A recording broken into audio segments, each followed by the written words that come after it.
NFL 2024 preview continues on here. Today is the last day we are looking back to last season and what we can learn from that. The rest of it is all looking forward. And so today is the NFL accountability episode where I go over what I got right, what I got wrong from the main picks from last year. We're not going to go over every team, but we are going to do some of the fantasy stuff and some of the other segment things that I did. So, we will start with overvalued and undervalued. We'll start with overvalued. The main one there was the New York Jets.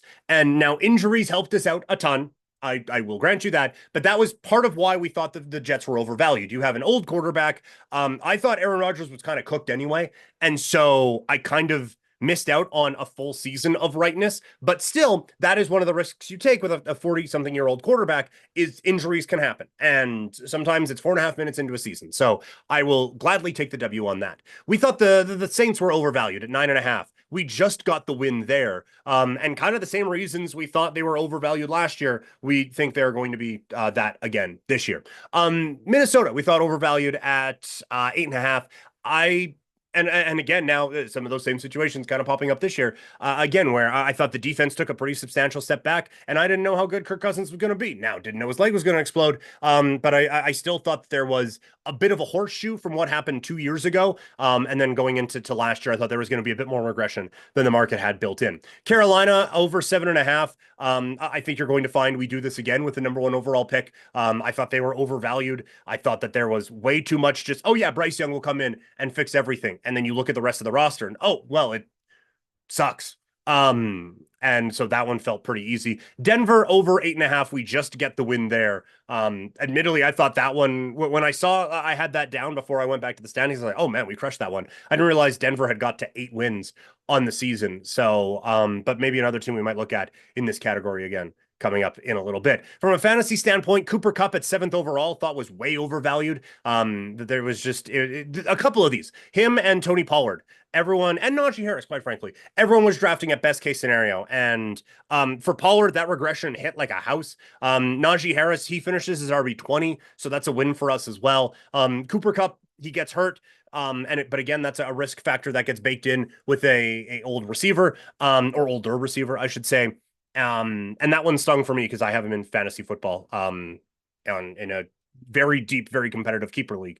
And so that made it a bit challenging this season. But it felt like all three of those guys were a little bit overvalued. The two that we got wrong in overvalued, and I'm not just looking at what I got right, I promise you. But it was Travis Etienne and Jahmyr Gibbs. Etienne finishing RB, or I thought at RB12 was way overvalued. I just didn't think he was that good. And Tank Bigsby was going to come in and steal all that work. And instead, Etienne was amazing. Tank fumbled a bunch, and it was Etienne's backfield all season long. And so that was just a misevaluation of the talent by me on Etienne. And for Gibbs, we thought that the opportunities just maybe weren't going to be there with David Montgomery. And I also kind of thought Detroit was overvalued in general all season long. Gibbs does finish as the RB10. I will say for about 10 weeks, I was right on this, but just didn't quite get there. Undervalued now. We have the Titans undervalued at 7.5. That's obviously a loss. I thought because of the injuries that they had 2 years ago, that there was going to be just a full bounce back, and it just never really got there. We did get Seattle right at 8.5. People, I think, were just ready for Geno to fall off one more time. And while he kind of did, the rest of the team was quite good. The Chargers, we had them way undervalued. Last year was just a season from hell from there. And so I maybe should have learned to not trust that team, but I did. And then we had a couple week 1 plays. Cincinnati -4 against Cleveland. That was a big loss. And Philadelphia -4.5 against the Patriots. They won by 5, so we got that one right. And now in our season preview portion of it, Miami over 9.5. That was a win. Miami to win the division. That was a loss. Again, that looked like a win for about 15 weeks of the season, and then Tua just fell off. But that one, it was all well if Tua's one hit away from getting hurt. So yeah, it's football, man. So's everybody. And I think there might be a little bit of that baked into how I view this season as well. The New York Jets to miss the postseason. That one was a big win. We kind of discussed it before. Baltimore over 10.5 and to win the division. Very much believers in Baltimore last year, so we got a couple of wins there. Tennessee, we already went over it. We went over 7.5 and to win the division. That was strike 1 and strike 2. But Jacksonville under 9.5 and to miss the playoffs.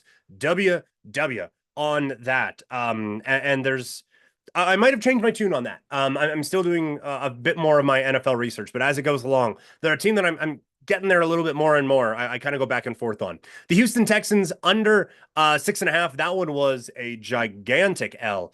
We got that one entirely wrong. We already discussed Chargers. Over 9.5. Got that one wrong. Kansas City under 11.5, but to win the AFC. Nailed that one absolutely perfectly. Denver under 8.5 was a win. The Raiders under 8.5 was a win as well. Although very, very actually, was that a win? I have that marked down as a win, but I thought they finished 9-8. Maybe they were 8-9 last year. But either way, that one was not as close as we thought it was going to be after the start of the season. They do finish 8-9.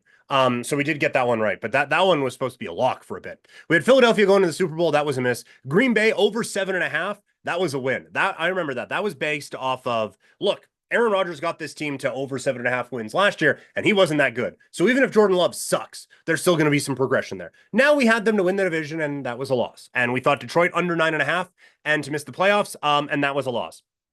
Our biggest win of the year was Tampa Bay over 6.5 and to win the division.